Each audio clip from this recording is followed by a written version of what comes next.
80-85 લોકો સામે ફરિયાદ કરી છે તો ખેડૂત કે બીજા કોઈ, એ 85 ગુણ્યા 5 કરો, એક કુટુંબમાં એક વ્યક્તિ દીઠ 5 માણસ ગણો. સરકારી પરિભાષા મુજબ 8 × 5 = 450, 500 લોકોને સીધી ઇફેક્ટ થવાની છે.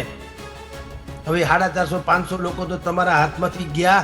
એટલે આ પોલીસ જેવું કને પટ્ટાવાળા છે અંદાજ. અને આ ખાલી ભાજપની સરકાર નહીં, જેની પણ સરકાર હોય, તંત્ર એના પટ્ટાવાળાથી વિશેષ કાંઈ હોતું નથી. ઈ કે એમ કરવાનું. એટલે આ પોલીસ તમે જુઓ, ખેડૂતોને બાઠા માર્યા. તમે કાલે એકે વેપારીને આમ એનો કાટલોય પકડ્યો કોઈનો, તે મૂળ ડખો ક્યાંથી શરૂ થયો? વેપારીઓને લૂંટી લેવામાં આવે છે ત્યાંથી. ઈ વાત તો હકીકત છે કે નહીં? એટલે છોડો યાર, કાંઈ કાયદા બાયદા કુછ નહીં. આ થાય પછી આ અમથી નેપાળ વાળી નથી કહેતા, અમથી બાંગ્લાદેશ વાળી નથી કહેતા, અમથી વિસાવદર વાળી નથી કહેતા. એ આવો જ ડખો છે. અને જનતા જાગી ગઈ, ધન્યવાદ છે એને.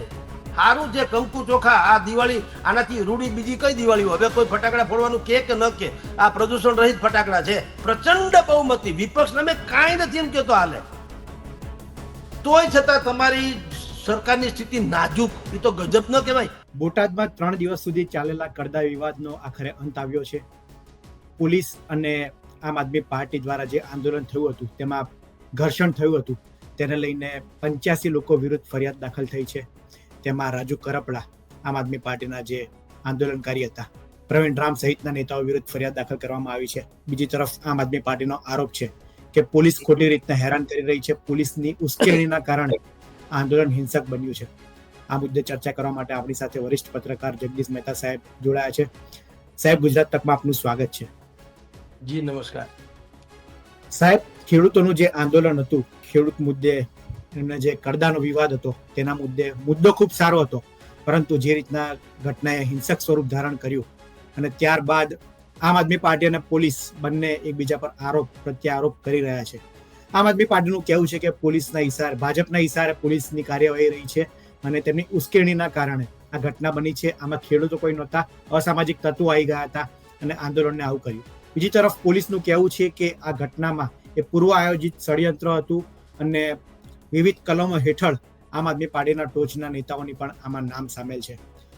શું લાગી રહ્યું છે આ ઘટનામાં આગળ શું થઈ શકે છે? શું આમ આદમી પાર્ટીના નેતાઓની મુશ્કેલી વધી શકે છે કે તેઓ વધુ મજબૂત બને? પૂર્વિનભાઈ, મુશ્કેલી રાજકારણમાં જે લોકો મુસીબતમાં મુકાય ને એની નહીં, જે મુસીબતમાં મૂકે એની વધે. ચૈતર વસાવાને જામીન ન આપીને શું કાંદો કાઢી લીધો ભારતીય જનતા પાર્ટીએ? ઉલટાનો હાવત થઈને ધારા કરતા વધુ તાકાત વાળો થઈને નીકળ્યો, વધુ લોકપ્રિય થઈને નીકળ્યો. તો બુદ્ધિનો છાંટો તો હોવો જોઈએ ને. તંત્રમાં એવો બુદ્ધિનો છાંટો હોવો જોઈએ કે જાહેર જીવનના જે લોકો જે આંદોલન કરતા હોય, ભલે એનો એમ પોલિટિકલી હોય તો પણ કુનેહથી કામ લેવું પડે. આ કળયુગ છે, બળયુગ નથી. કળથી કામ લ્યો તો જ મેળ પડે, બળથી નહીં. બળથી કામ લ્યો તો સત્યાનાશ થઈ જાય. જે લોકો વાવાઝોડા વાવે એ વંટોળિયા જ લણે, એને કોઈ દી હારો પાક લણવાનો આવે નહીં. 80-85 લોકો સામે ફરિયાદ કરી છે તો ખેડૂત કે બીજા કોઈ, એ 85 ગુણ્યા 5 કરો, એક કુટુંબમાં એક વ્યક્તિ દીઠ 5 માણસ ગણો. સરકારી પરિભાષા મુજબ 8 × 5 = 450, 500 લોકોને સીધી ઇફેક્ટ થવાની છે. હવે 450, 500 લોકો તો તમારા હાથમાંથી ગયા. કારણ કે તમે ભલે એને બેપાંતી પિંજરે પૂરો, પછી એને ધક્કા ખવડાવો, એટલે એનામાં તો ઓર વેરઝેર વધવાના. જે ખરેખર તમારા કોર વોટર્સ હતા. અને નેતાઓને ક્યાં ફરક પડતા હે? કૃષ્ણ જેલમાં તે શું થયું? રામ તો મેલમાં જેલમાં હતા, જીવા કેવું? અને કૃષ્ણ જેલમાં હતા, જીવા કેવું?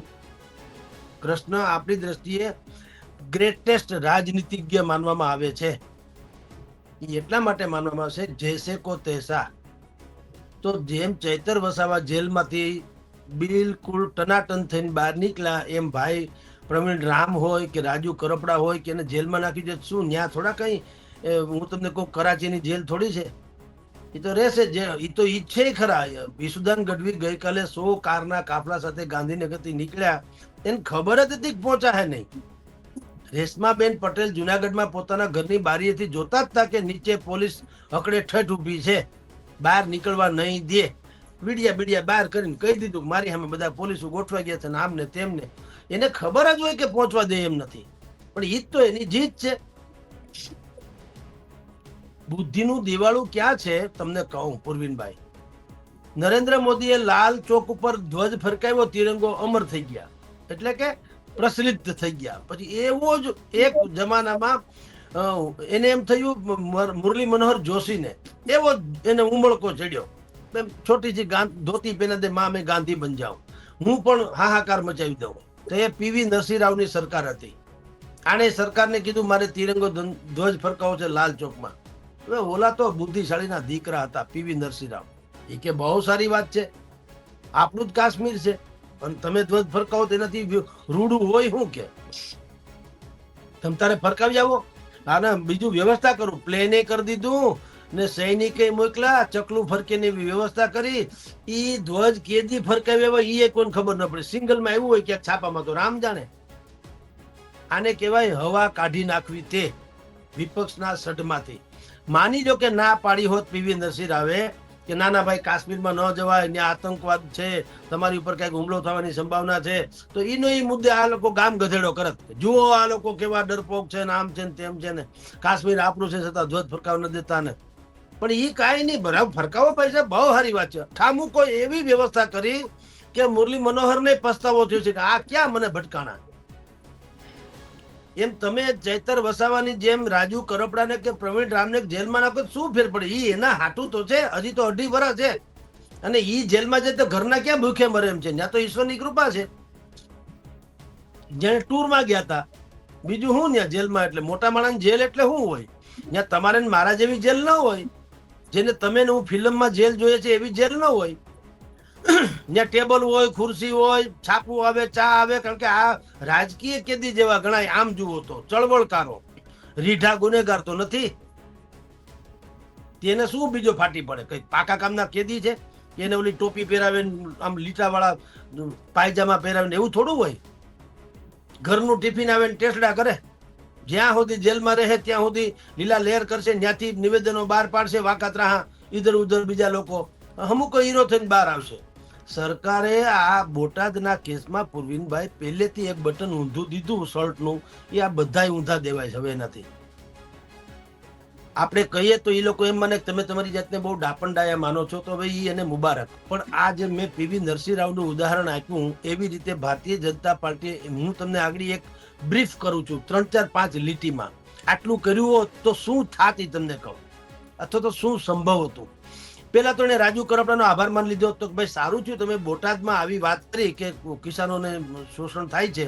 પેલી વાત તો તમારો ધન્યવાદ, તમે સરકારની આંખ ખોલી. આલ્યો ભાઈ તમે સાલ ઉડાડી દો અને હારતોરા કરી દો ભાઈ, બહુ સારું, રાજુ કરપડા જિંદાબાદ. આ પેલી વાત. એટલે પેલા તો આમ આદમી પાર્ટીમાં એવી શંકા કુશંકા જાત કે હવે આ હું ધીરે ધીરે સરકી રહ્યા છે હું હવે આ ભાજપ તરફ, એટલે ઈ એક ડખો થાય. બીજી જાહેરાત કરત કે ભાઈ આ રાજુભાઈ કરપડાએ અમારું ધ્યાન દોર્યું, એટલે એક તો એનું સન્માન એટલા માટે કર્યું કારણ કે ગમે તો આપણા તો છે ને, આમ કઈ ભલે વિપક્ષમાં છે પણ શત્રુ તો નથી, એ પ્રતિપક્ષ છે, શત્રુ નથી અમારા, કોઈ પાકિસ્તાની તો છે નહીં.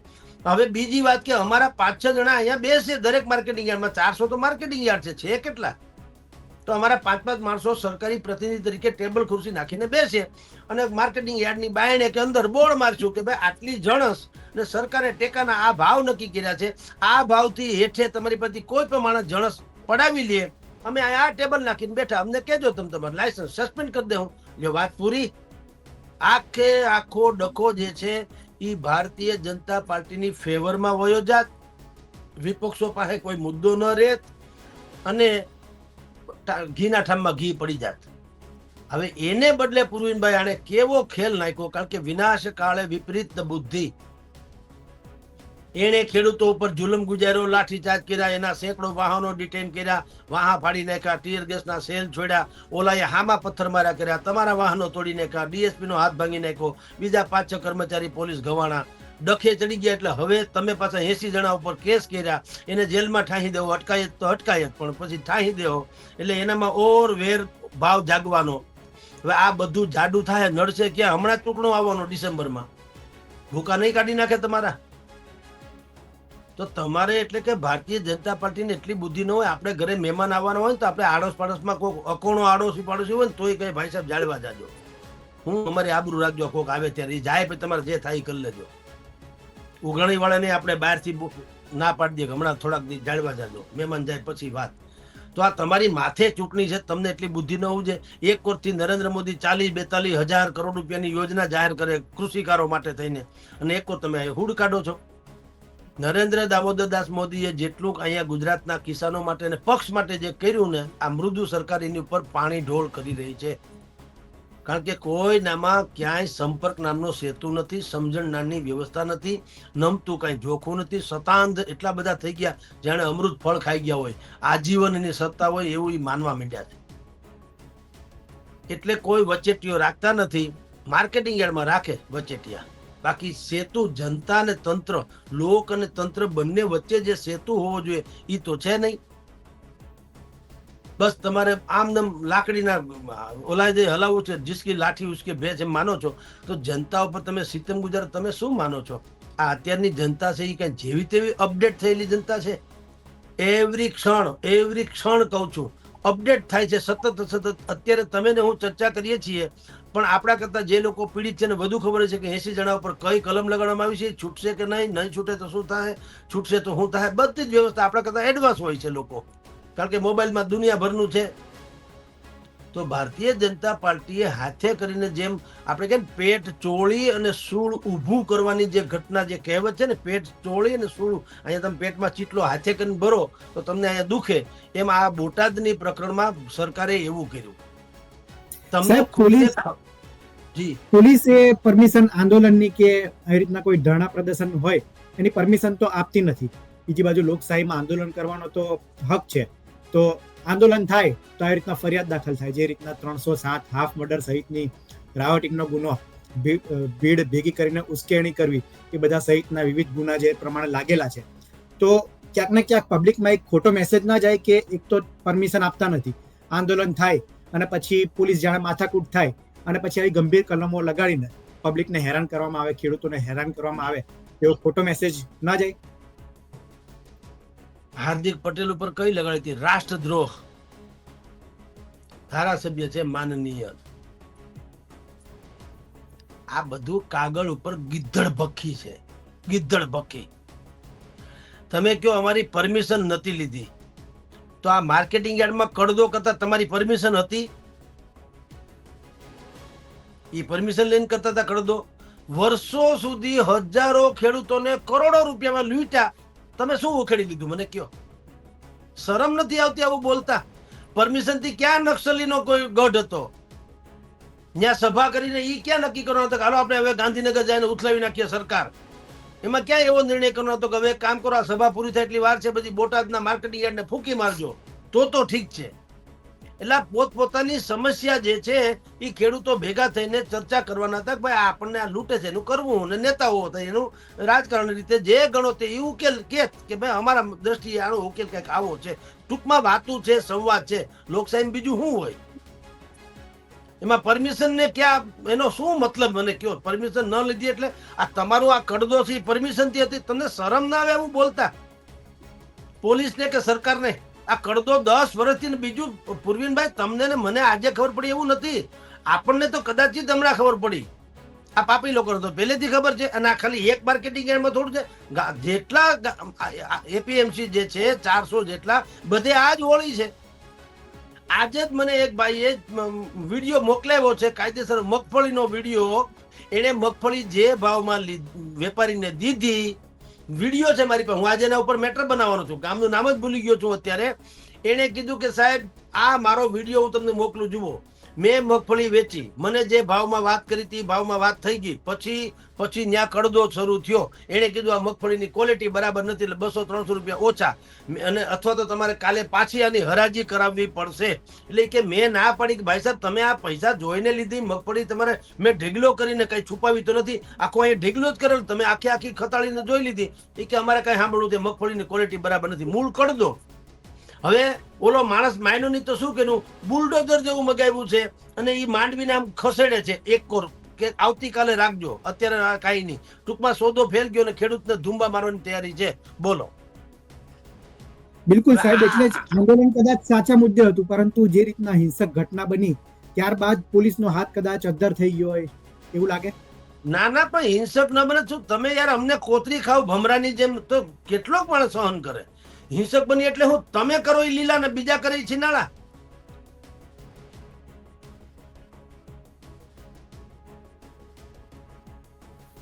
ચાલો બે ઘડી કાયદાના રખેવાળ તો તમે છો કે નહીં પોલીસને કે તો તમે આજે ખેડૂતની યાતના સાંભળીને તમે કોઈ એક્શન લીધા વેપારી ઉપર કે ભાઈ હું કાયદાનો રક્ષક છું, આ ભાઈની ફરિયાદ છે કે એને લૂંટી લેવામાં આવે છે, કડદો કરવામાં આવે છે, લાવો ભાઈ 4 લોકો મને એફઆઈઆર નોંધાવો, આગળી ઓલાના બરડા ફાડી નાખું, કા નથી કેતા?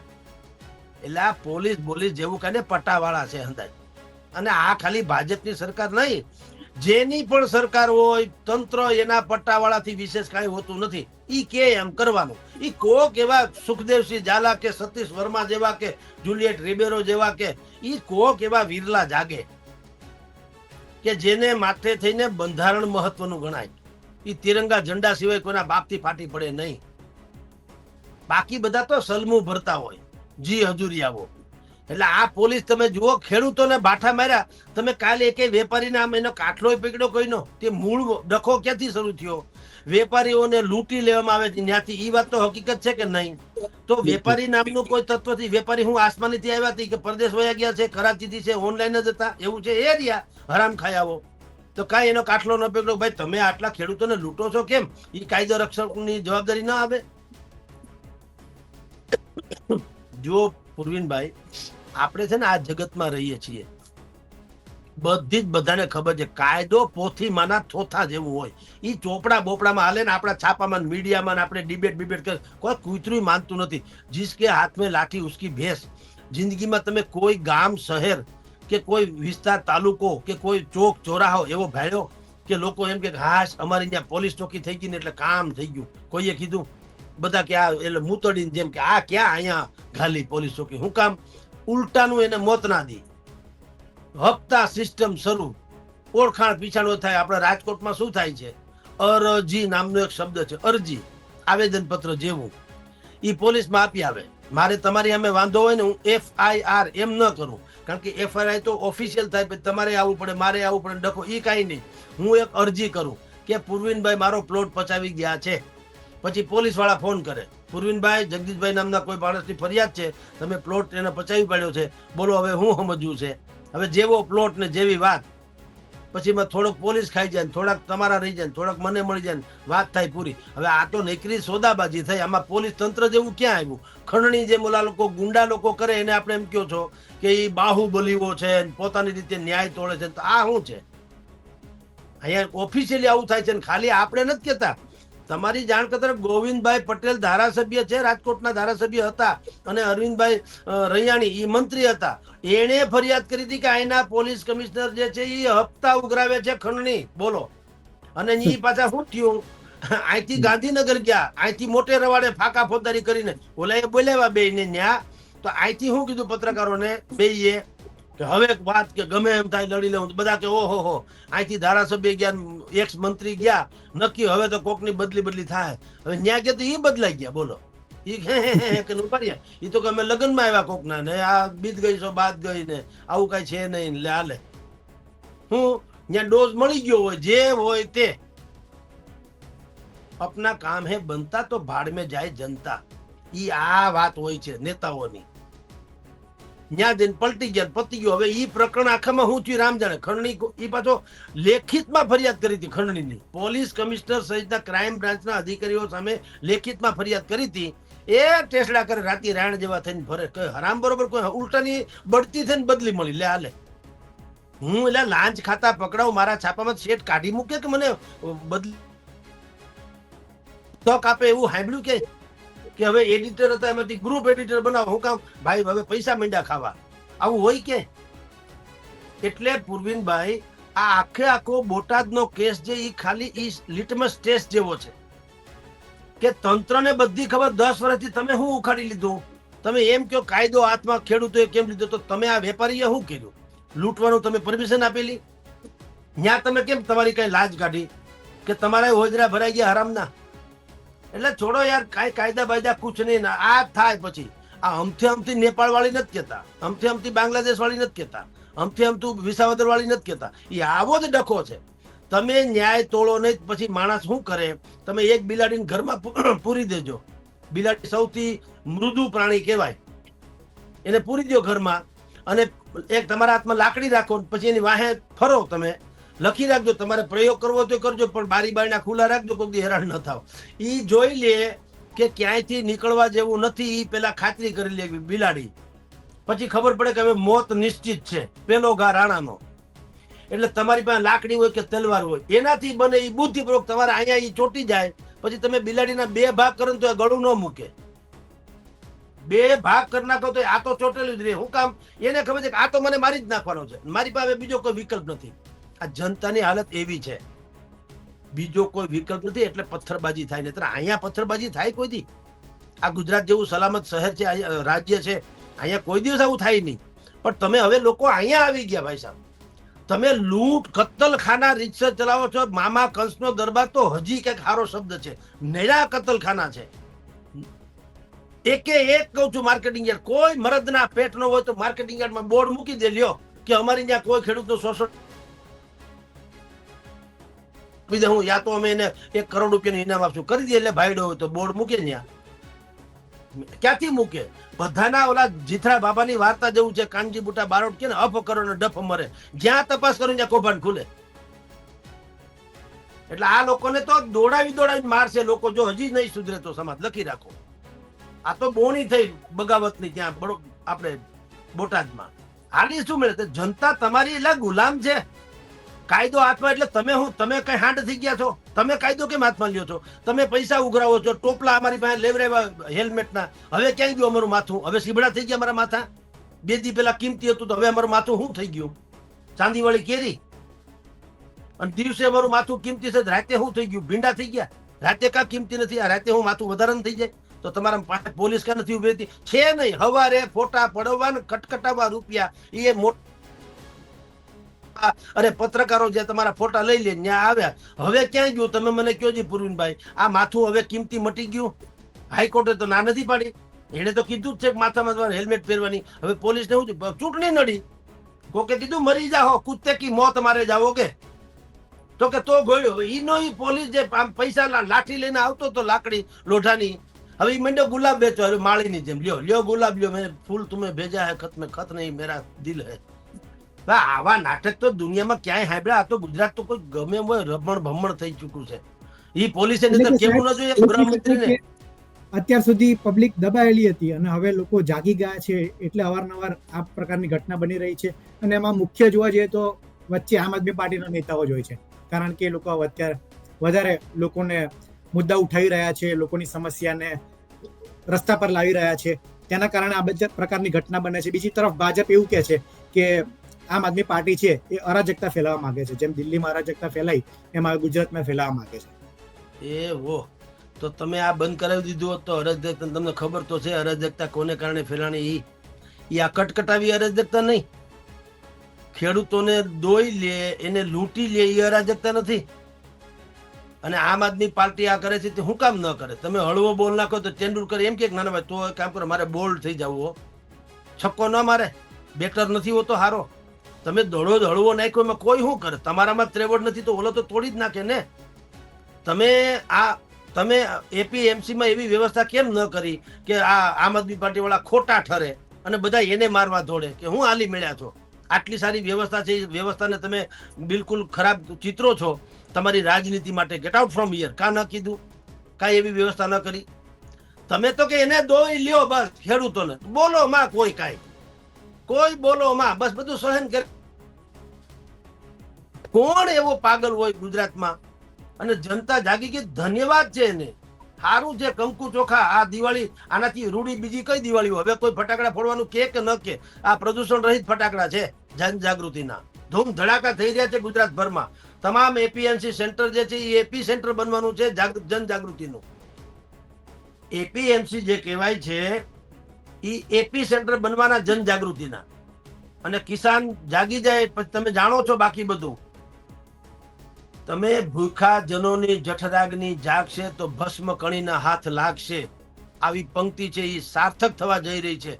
હજી સરકાર પાસે 2.5 વર્ષ છે. જો સુધરી જાય અને ખરેખર લોકભોગ્ય શાસન આપે, સતાંધમાં જે મદમાં રાચે છે એ બંધ કરે, જનતાની નબ્જ જાણે, એની પીડાને અનુભવે અને વૈષ્ણવ વજનની જેમ પીડ પરાઈ જાણે, તો હજી 2.5 વર્ષ છે સુધરવાના ને કાંઈક મેળ પડશે. બાકી જો તાનાશાહીની રીતે પૂરી દો અને જેલમાં લગાવી દો અને કલમને કોઈ ફાટી પડતો નથી. તમે મને જેલમાં પૂરી દો 6 મહિના, શું ફેર પડે? પણ ઘોડા 6 મહિના મોડા આવ્યા હતા, બીજું શું? ચૈતર વસાવાને પૂરીને તમે હું નિહલાવી દીધું, ઓલાને હાવજને એવો બનાવી દીધો કે જેલમાંથી ચૂંટણી લડે તો જીતી જાય. તો બેવકૂફાઈ છે. અંતે છોડવો તો પડ્યો જ તમારે હાવજને. તો હું તમે નિહલાવી દીધું, તમે કર્યું હું? તમે તમારા જે છે ને એને મુરઝાવી દીધા, બીજાને હીરો બનાવ્યા. ભારતીય જનતા પાર્ટીની ખબર નહીં કેમ હવે પ્રથા એવી છે, અહીંયા જે દિગંતો હતા એ અત્યારે ક્યાં છે એ ખબર નથી. નીતિનભાઈ પટેલ ખબર નહીં ક્યાં છે ને હું છે. એક જમાનામાં જેની તીતુડી બોલતી હતી એ લોકો તમે અત્યારે જુઓ, ગુજરાતથી માંડીને દેશ લેવલે. અડવાણી જેને કારણે તમે સત્તા ઉપર છો, તમે એને સુરસુર્યું કરી નાખ્યું. ક્યાંય બહાર નીકળતા નથી, કોઈ અક્ષર બોલતા નથી, કોઈ એને ઉદઘાટનમાં બોલાવતા નથી, ને તો કોઈ પાપ તો નથી કર્યું. પણ બોલાવે છે કોઈ મુરલી મનોહર જોશી, એક જમાનામાં વિદ્વાનમાં વિદ્વાન ગણાતા હતા, આ જ લોકો માર્કેટિંગ કરતા જે અત્યારે મૃદુ ને મક્કમ સરકારની માર્કેટિંગ કરી રહ્યા છે એ જ લોકો કહેતા હતા બહુ શ્રુતાહા બ્રાહ્મણાહા જેવા અતિ વિદ્વાન વ્યક્તિ છે, કાંઈ ને કોઈ ભોજ્યોભાઈ બોલાવતું નથી. અને તમે ઈ બધાને મુરઝાવી દીધા. તમારા જે ખરેખર દિગંતો કહી શકાય એની વાઇટ કાર્ડ નાખી એટલે સુરસુર્યું થાય, ફૂટે નહીં. અને આ ચૈતર વસાવાઓ ને પ્રવીણ રામ ને ભાઈ રાજુ કરપડાને એને જેલમાં બેલમાં પૂરી અને તમે એવા તગડા બનાવો છો કે હવે એને ચૂંટણી લડવી તો એને તો કઈ કરવાની જરૂર જ નથી, ખાલી ઉભા રહે તો બસ છે. એ બીજે જ પ્રચાર કરશે, કારણ કે એ તો જીતેલા જ પડ્યા એના જેવું છે, સમજી લ્યો. એટલે રણનીતિક દ્રષ્ટિએ પૂર્વીનભાઈ બિલકુલ દિવાળું ફૂક્યું છે ભારતીય જનતા પાર્ટીએ. કારણ કે એ લોકોએ હવે જે થિંક ટેન્ક કહેવાય, જેને વૈચારિક મંડળ, જે કેતું એક જમાનામાં પરિપક્વ લોકોનું હતું અને સરકારને કેતું માણા થાવ, જનતામાં આવી વાત છે, તમે આ રીતે વર્તન કરો. હવે થિંક ટેન્ક તો રહી નહીં, સેતુ તૂટી ગયો છે. હવે તો જીસકે હાથમાં, અને જે લોકોની પાસે સામ દામ દંડ છે, જેને કોઈ દી સોનાની ચમચી સાથે જન્મા છે, જેને સંઘર્ષ સાથે કઈ લેવા દેવા નથી, આઈડિયોલોજી કોના બાપનો દીકરો છે એ ખબર નથી, ભાજપનું ઉત્થાન શું કામ થયું ને અત્યારે શું કામ ઉત્કર્ષ થઈ રહ્યો કે પતન એ ખબર નથી. મારા છેડા અડી ગયા CR પાટીલ એટલે મારા 500,000 કરોડના કામ થઈ ગયા, બીજા જાય જહન્નમમાં. ઈ સ્થિતિનું નિર્માણ થયું. એટલે જે બૌદ્ધિક કક્ષાના લોકો હતા, જેણે આ ભારતીય જનતા પાર્ટીને ઊભી કરી છે, જેણે પાછળના પાછળ છે, જેણે દિવાલે દિવાલે સૂત્રો લેખા છે, ભારત માતા કી જય, વંદે માતરમ જેણે ગાયું છે, જેણે અંત્યોદયનો ઉત્કર્ષને મેઇન માન્યું છે, ટ્રસ્ટીશીપથી નોકરી કરવી, ટ્રસ્ટીશીપથી સરકાર ચલાવવી એને ઉદ્દેશ્ય માન્યો છે, અને જેણે માન્યો છે કે આપણે ભારત માતાને પરમ વૈભવના શિખર ઉપર લઈ જવી, આવી જે ગળથુથી પીને મોટા, એ તો અત્યારે ગોત્યા જડતા નથી. અને જેને કાંઈ ખબર નથી, નેરો ભ્રષ્ટાચાર, નેરો દુરાચાર કરે છે, એ અત્યારે શીર્ષ સ્થાને છે. દુરાચાર શબ્દ પણ વાપરું છું. એટલે આખો હડો ભયંકર પેસી ગયો છે. આ લોકો ચૂંટણી જીતે ને એને એ લોકો માને છે કે ભાઈ આપણને બહુ CR પાટીલે આપણને બહુ ફતેહ અપાવડાવી. એટલે આ કાવડિયા તો દાઉદ પાસે હોય ને દીપચંદ ગારડી પાસે છે. એ કાવડિયા ઓલાને વોરંટ નીકળે, બહાર નીકળે તો ઠામ માર નાખે. આના બોર્ડ લાગે કે આદરણીય દીપચંદ ગારડીના અનુદાનથી આ સ્કૂલ બની છે, એના પૂતળા મુકાને ઓને હોય તો ઠાર માર નાખે. પૈસા એટલે હું એમ, તમે ચૂંટણી કેટલી જીતી ગયા મહત્વ નથી, તમે લોકોના દિલ જીત્યા. થૂ થાય છે ચારે કોર. તો તમે હાથે કરીને પાછું તમારી વિચાર કરો. આવો તો આ તો ભારતીય જનતા પાર્ટી ટ્રીમન્ડસ, આ તો તમને કહું એક જાતનો દાખલો બેસાડશે કે પ્રચંડ બહુમતી વિપક્ષ અમે કાંઈ નથી એમ કહેતો હાલે, તોય છતાં તમારી સરકારની સ્થિતિ નાજુક. એ તો ગજબ ન કહેવાય. મારી પાસે 1,000 રૂપિયા રોકડા હોય ને સામે 50 રૂપિયા જમાડતા હોય, છતાં હું ભૂખે મરી જાઉં તો એમાં કોનો વાંક ગણાય? આ એના જેવું છે.